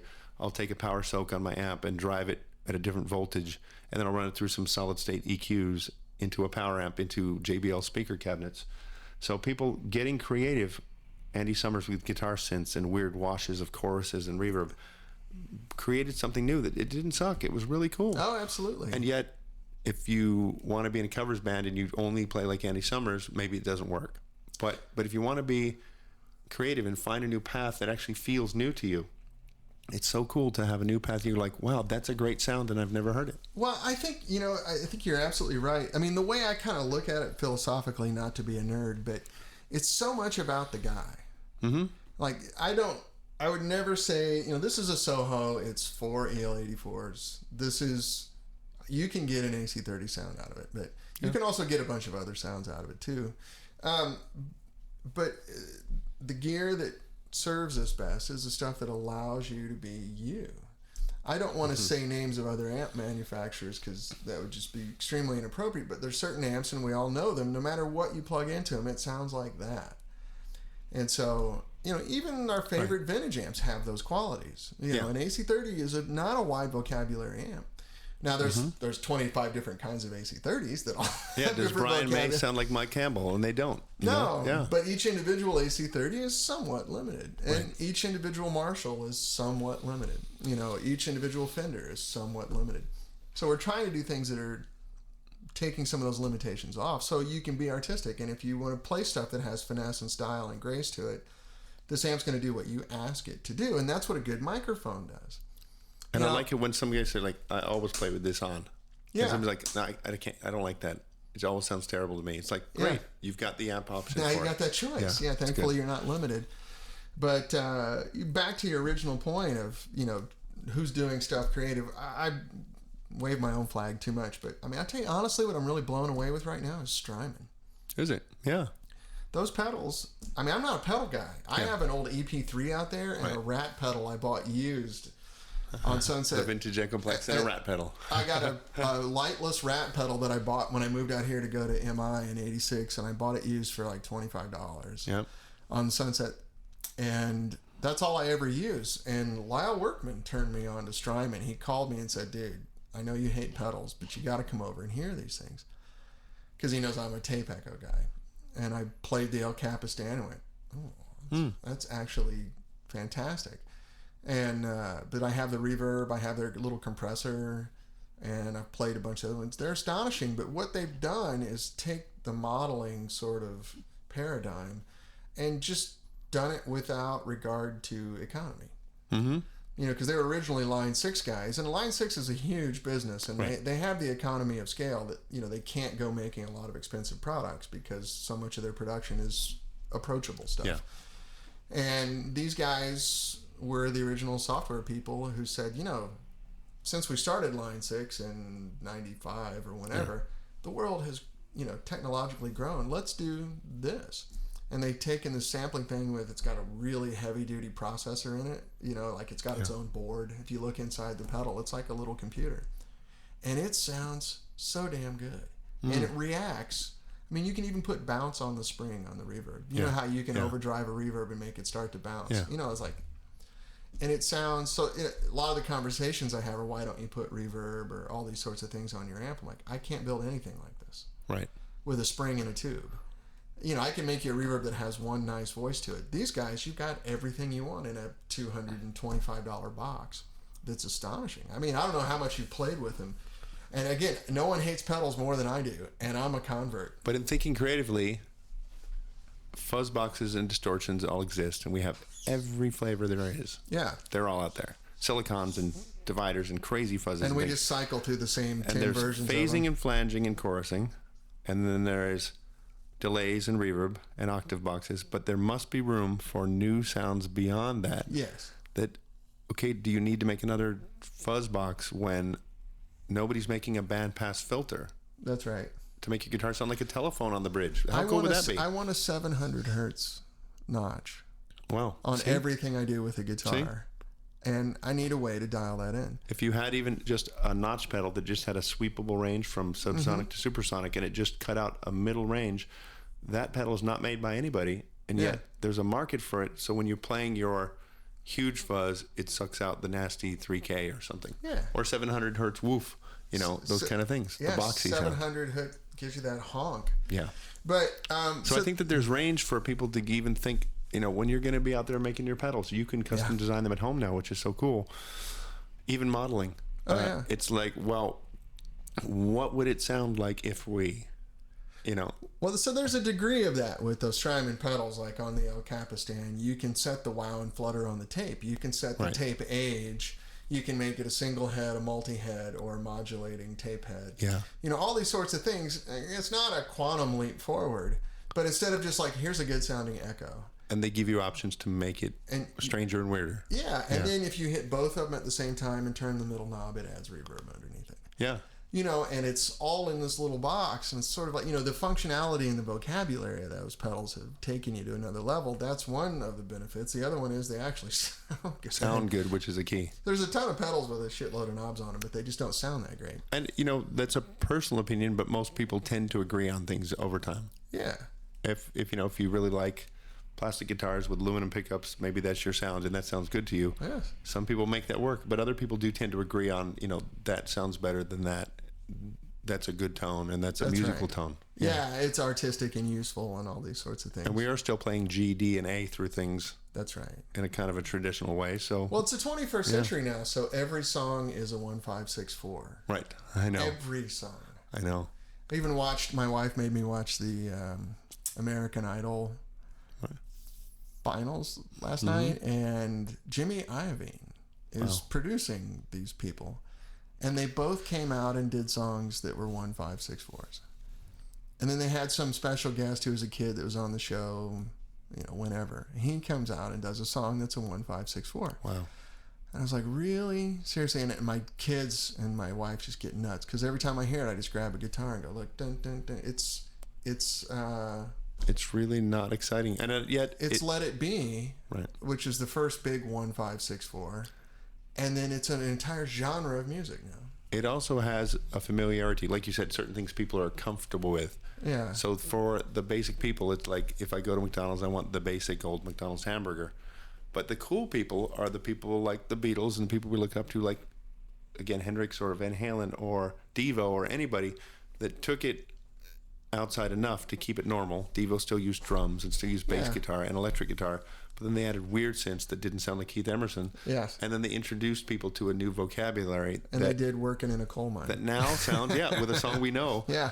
But now it sounds normal to us to hear a Devo track. I remember when it used to be the strangest thing in the world. Yeah. So I remember when the Cars sounded absurdly weird and freaky at first. What is this? It's like, what the hell? It's all jerky and it sounds like a skipping record, yeah. And now it sounds really normal and even retro in a kind of quaint way. Yeah.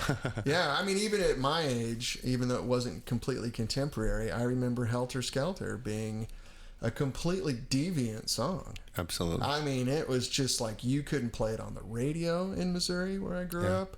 It was a drug-fueled rage and blah, blah, blah, blah, blah. And now it's, it's on a video game. And I do remember when early Black Sabbath came out and we were scared of it. Oh, yeah. It was frightening because you thought they were just so, now look at Ozzy, he's friends with the president and everything like that. Yeah, it's so exactly. funny. Yeah, even Hendrix was just pure, remember the term acid rock. Right. But and it was a pejorative term for the I most was not part. into Hendrix at the time, although I heard it in the background and it was coming around. But I got into him later as a musician. But there were the people talking about how it sounded like space. It sounded like futuristic space music when he played. And you're like, no, that's a guy with a pickup feeding back through his amp. Right. We now are so comfortable with that, it sounds retro and cool. Yeah, he's playing the blues fast and through at 125 decibels. But there's a perspective of saying, imagine when 100 watts was bigger than a 10,000. It just seems so different to people. And I like that newness. Trying to bring it back is hard. Yeah. I really am looking for ways for myself and yourself and everybody out there to find something new in music. And it is actually sometimes going worse. Like you said, 1-5-6-4 things are, right. And 4/4 all the time, and no tempo change and dynamics. So I'm looking for things that come around, bringing us those newness things again, even if it's somebody getting into George Gershwin and heavy metal mixed together.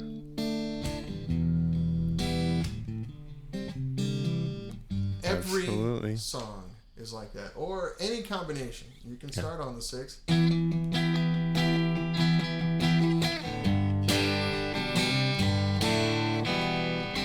Every single song has a 1-5-6-4.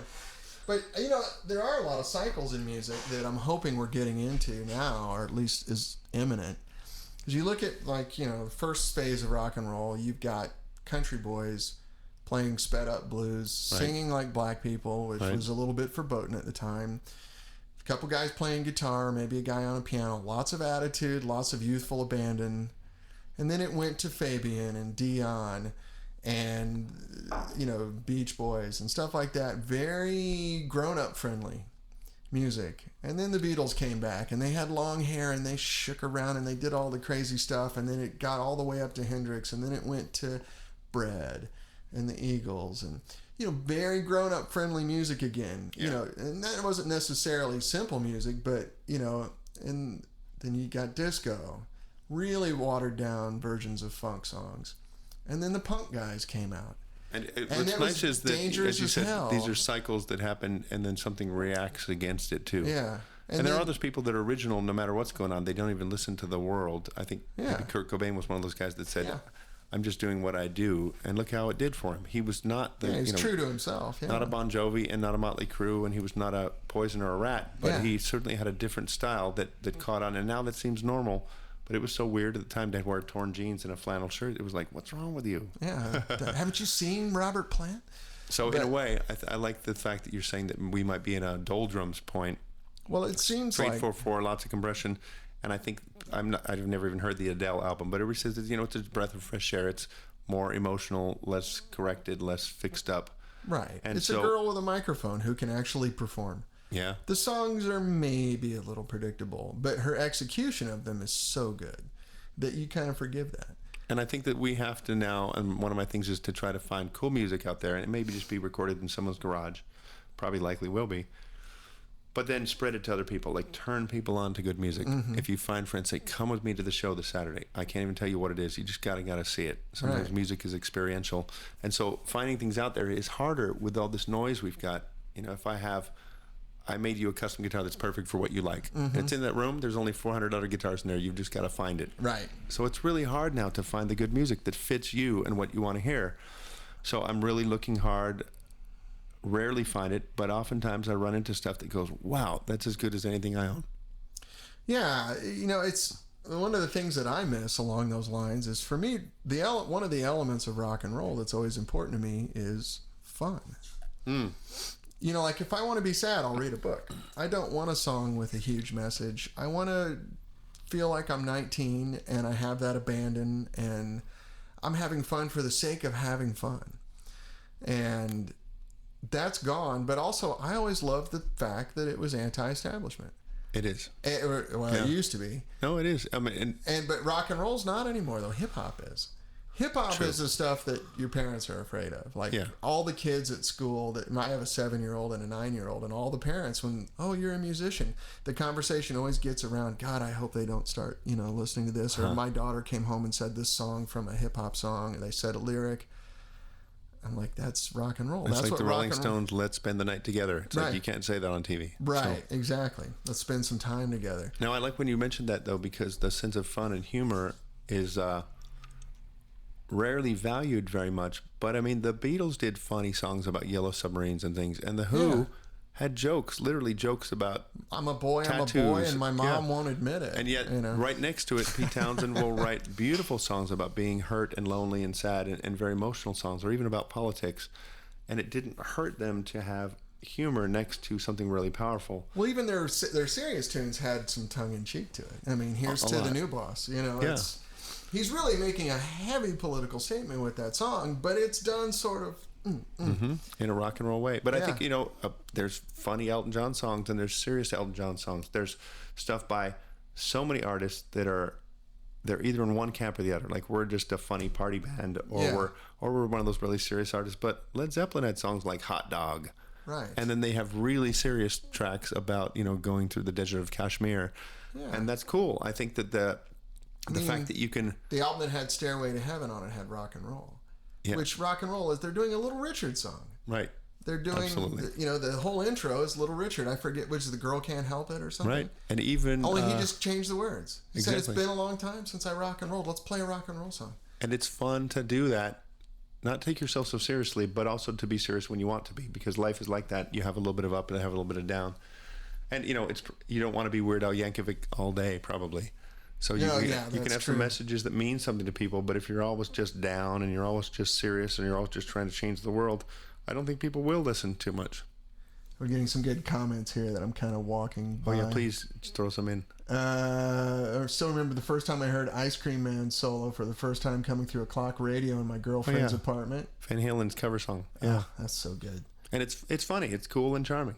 It's a great tune, and it's completely tongue-in-cheek. But they also did songs like Little Dreamer that are pretty dark and pretty heavy on the same record. But that's the whole, like, 50s sex metaphor as food. Yep. You know, the Ice Cream Man, because you couldn't talk about sex, so you had to use the food metaphors, which all the blues guys did in the 50s. About half their songs are recorded that way, like even the term rock and roll, just to kind of convey a message without telling people what you're talking about. Yeah, rock and roll was sex. Now, it's kind of cool because I did grow up liking stuff that was funny, and there's Frank Zappa kind of funny, and things like the Ramones and the Dickies and all the punk bands had a great kind of poke you in the eye sense of humor.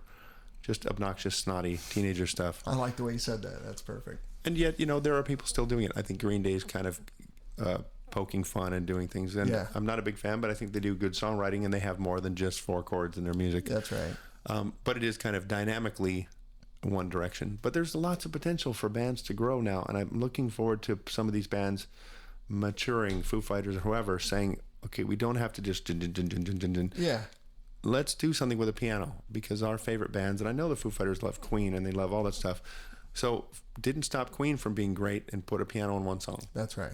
And you could do it. Even Metallica could do that. They've done their orchestra now, and so why don't they do an acoustic album, but it rocks sometimes, you know? I think there's potential for everybody to step outside the box and say, we are Metallica, but this album, we're going to do kick and snare drum only, and see what I can come up with. Mm-hmm. Well, I mean, I guess in a reductionist kind of way, that's what Jack White's been trying to do. Right. You know, because it's just so outside the norm that it's like, well, it's interesting to listen to, just because it's different, if nothing else. I do like what he does. I think he's a great singer and a very strong guitar player, and he does think somewhat creatively. Even to not have a bass player was a very bold choice in a White Stripes thing. And there's a bit of a reaction against what other people are doing, but I would also like to hear what he could do if he had a layered choir and strings. Oh, yeah. And not be afraid of Have you heard the Raconteurs? Yes, I saw them live, actually. You know, Brendan Benson's one of our customers. Right. And, you know, that guy has songwriting chops falling out of his ears. If you ever listen to his solo work, and he makes a little more creative records, too. They're kind of creative. Oh, they're amazing. You know, but you can just hear amazing songwriting influences in his stuff. You can hear Rodney Crowell. You can hear the Beatles. You can hear, you know, all the sort of really great eclectic influences. And his songs are insane. And you put him in the same room with Jack. It's very fun. It'd be almost fun to see Jack playing in Brendan's band. Yeah.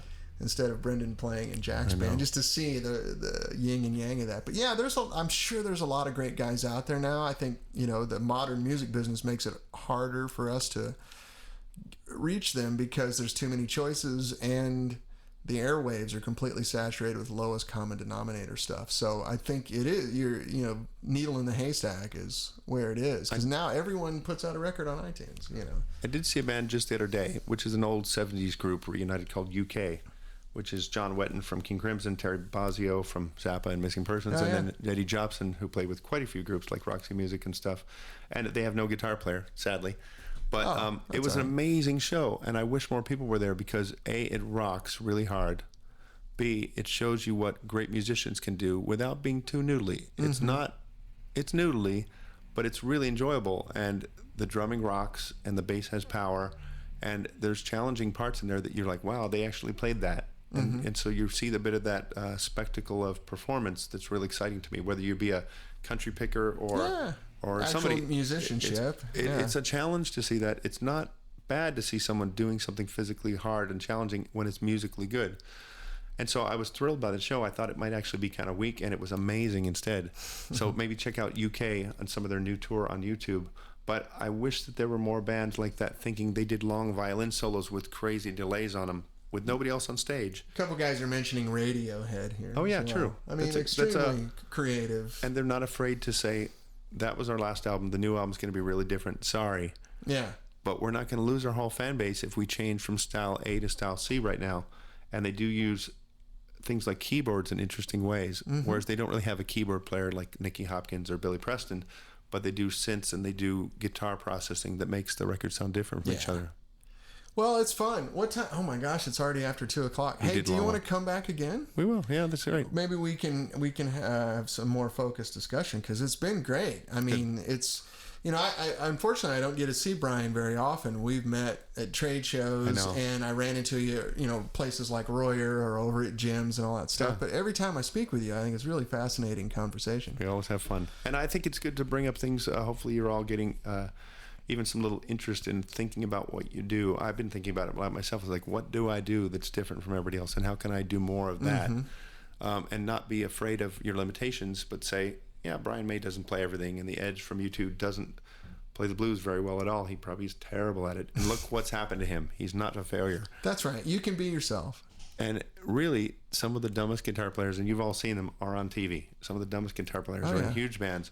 So you don't have to be amazing or even have the best gear. It's like, just find out what you do that could be really a little bit different and stand out. Right. I love that stuff. Oh, yeah, absolutely. So, yeah, it's such an interesting subject, you know, being yourself and not trying to imitate other people in the music business. And it seems like, you know, as we go through these cycles that we were always talking about earlier with music, like everything now that I listen to sounds like such a product. Right. Of something, a recycled bit of something. Right. And I understand in pop music, there's only so far you can go with songwriting and keep it interesting to the average listener. But, you know, the last really good phase of creative stuff, I think what you correctly mentioned was the early 90s. Yeah. And a lot of stuff now sounds like old hat, but, you know, there was Nirvana, the whole Seattle thing, you know, Stone Temple Pilots and Pearl Jam. Not a huge Pearl Jam fan. I love those guys. I like their really thing. I think I'm just too old. But I always listen to records and go, oh, this is different. This is new. They're doing something. These guys are creative. And, you know, Mike McCready's one of our customers, so sorry, Mike, and no offense. Well, it's your personal style. And they were definitely different than other people at the time, though. They did stand out. I'm older than their main audience, I think. And, I hit a wall. I was playing my own music at the time, and I wasn't absorbing new things. But those fantastically creative. And so now we've gone through this long cycle of pop recycling. And there's been a few blips on the radar since the early 90s, I think, but it hasn't been predominant, you know. And I'm hoping we have to be there soon. Somebody's going to come out and shock us and go, holy crap. Yeah. That's dangerous. It's cool. It's creative. It's musical. And I can't stop listening to it. Right. You know, I haven't felt that in a while. That's coming. Yeah. And they're probably actually out there right now somewhere in Ireland or Spain. Someone's doing it. We just haven't found them yet. Yeah, with all the turmoil going on in Europe now, we should see some great music. Hopefully. Thank you. That was fun. All right, Brian. Appreciate it sincerely. See you, of course. But yeah, let's do it again soon. And, you know, would you be interested in maybe giving us your take on miking a guitar amp? Oh, yeah. That's interesting. You know, I've had like Tom Sharofsky came in here a few weeks ago, who's Brendan O'Brien's main engineer. And he showed us how they mic up big records. You know, big guitar records, and Brendan's kind of one of those guys. If you want big guitar sounds, yeah, you go to Brendan. My technique might not be that interesting because I'm so almost careless about it. But that's a thing too. But you have your own ear. It's a thing too. I've got some good preamps. I'm sort of not great on compressors. I have one really good 1176, and it couldn't hurt. I mean, everybody's doing home recording, and that kind of stuff is just another opinion. You don't have to take it or not. You can just say, I like what he said, or I hate what he said, and I'm going to do the opposite. Great. But if you'd be interested, you know, maybe mics that you like to use. I think so. It could be cool. We could go to my board. We can put the camera there and show people I'm EQing. Because normally when I do my show, choices. I keep it dead flat. No EQ, nothing, just literal miking. But what Tom showed us was, you know, an engineer that knows what they're doing, which would not be me. Someone like you who can say, you know what, and here's a way to get this sort of sound and this kind of mic and compliments and blah, blah, blah, blah, blah, and you can really bring out highlights. I have a few tricks. So yeah. Everybody has theirs. Well, maybe in a couple weeks. Right. I don't know what your schedule is. If you I'm local and I'm around, so let's make it work. That's right. And we can always go eat lunch, you know, I love that. Before or after as well. So I'm gonna go ahead and sign off the show here. Sounds good. But if you guys haven't check this out, you really need to go get Recording the Beatles And this is what, an Ampex tape box? Is that it's the original? EMI made their own tape. They made everything, so it's an ME tape, EMI tape box. But you can see this book.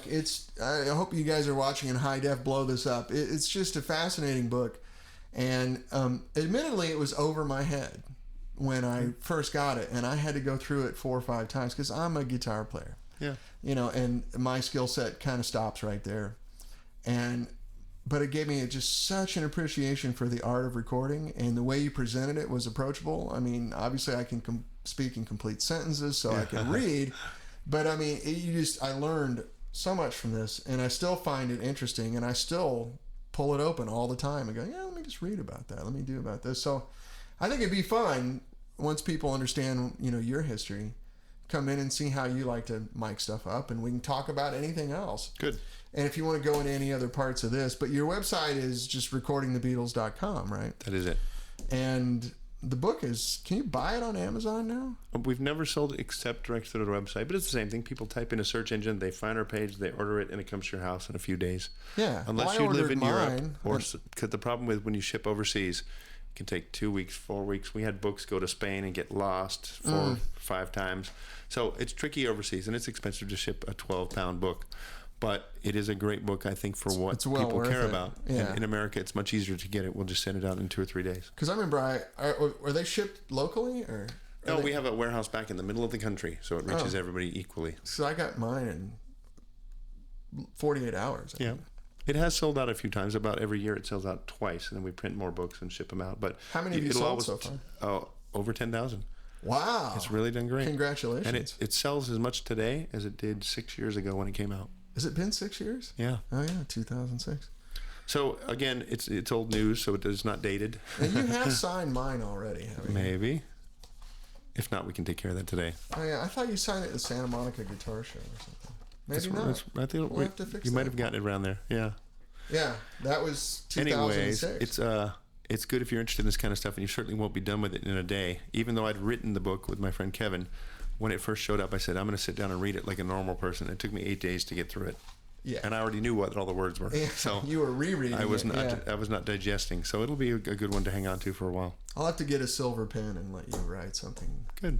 And we have a new book coming very soon. We're about to announce it, which is this photographer we know has about 8,000 or 9,000 unseen Beatles pictures in his closet. Oh, you're kidding. And we've spent the last 4.5 years doing this book, and Paul McCartney just wrote the introduction to it. Really? Because the photos are incredible. This guy had worked. Is it going to be one of those limited run books? Well, we're going to start that way because some people like that stuff, and it does make more money when you're trying to pay the photographer for his good work. That's right. But the pictures he got, he started with them around the time of Ed Sullivan. But he takes pictures no one's ever seen, like behind the Beatles, looking out at the audience of Ed Sullivan. Yeah. And he went to their homes because he was a friend of theirs. Unlike other photographers, he worked with them for about 5 years. Other people worked with him for 1 or 2 years. But he has, going to dinner with Ringo, waking up with George and having breakfast, John with Julian sitting on his lap at home, writing songs on the guitar. Wow. Beautiful Beatles stuff. And it's an astounding collection of pictures. And he's not just a good picture taker, he's a fantastic artist with a camera. Wow. So, anyways, that's coming soon. Can I get on that list? Well, it's going to go to all the people that ordered a book. We're going to tell them about it, of course. Oh, okay. And we'll probably be out there doing stuff. But it's been a long time getting this book ready, picking the best pictures, getting them looking good, getting the book laid out. Yeah. But it's, there's so many damn Beatles books with pictures out there. But this one's very different, enough to impress people that are hard to impress. Yeah, I buy every Beatles book because I'm obsessed. Me too. And I bought a lot of those, from the vaults of Life magazine. Right. These ones that you've never seen before, and there's a reason you've never seen them. Yeah. Because they suck. This is different. I can't even talk too much about it because it's coming from us. It sounds like hype. So no, but I've heard rumors about this book, and I've heard the pictures. I think Jim might have told me a little bit about it, and I've heard the pictures are astonishing. So the point I'm getting to is I would welcome and pay good money for one that's not just trash. Oh, it's definitely, and it'll be beautiful looking and stuff too. And what's nice, we said, photo books are kind of boring. Can you please tell us what was happening in that hotel room? Well, here's what Ringo said, and we actually have some recordings. He made his own diaries, recording on the day of this is what John said to me, blah, blah. So we have some nice backup of what it was like then, and I went over to Ringo's house and I took Mia Farrow, who was a friend of mine, to go meet him, and we went so-and-so, and he has a good detail to tell you what you're seeing in the pictures. Mm-hmm. So when you go to Ringo's home and he's got a Captain Beefheart plaque on his wall, you're like, wow, that's really cool at the time. He knew stuff nobody else knew. Right. So it's nice to see that stuff. Fantastic. All right, fellas. We are... Yes, mic placement talk. That's good. Please come back. Let's hope. Sure. Thanks for tuning in. Yeah, very good. Okay, guys, I'm going to go ahead and sign off. I have to look over here to operate my computer. But thank you very much, Brian. Thank you again. This is very fun, and hopefully we'll see you back soon. And I appreciate you taking time out of your day. I know you're a hardworking guy. Brian jumped in his car and zoomed over here from Hollywood really fast. Yeah. So, and I didn't realize your studio was so close, so I'd love to come over and of course extend the offer if you ever needed something to record with. I'm sure you have all your own gear, but if you're looking for another voice, I'll be happy to run something down there and let you play with it. Very nice, thank you. Very good. Okay, guys, take care, and we'll see you next Wednesday at 12 o'clock. Bye-bye.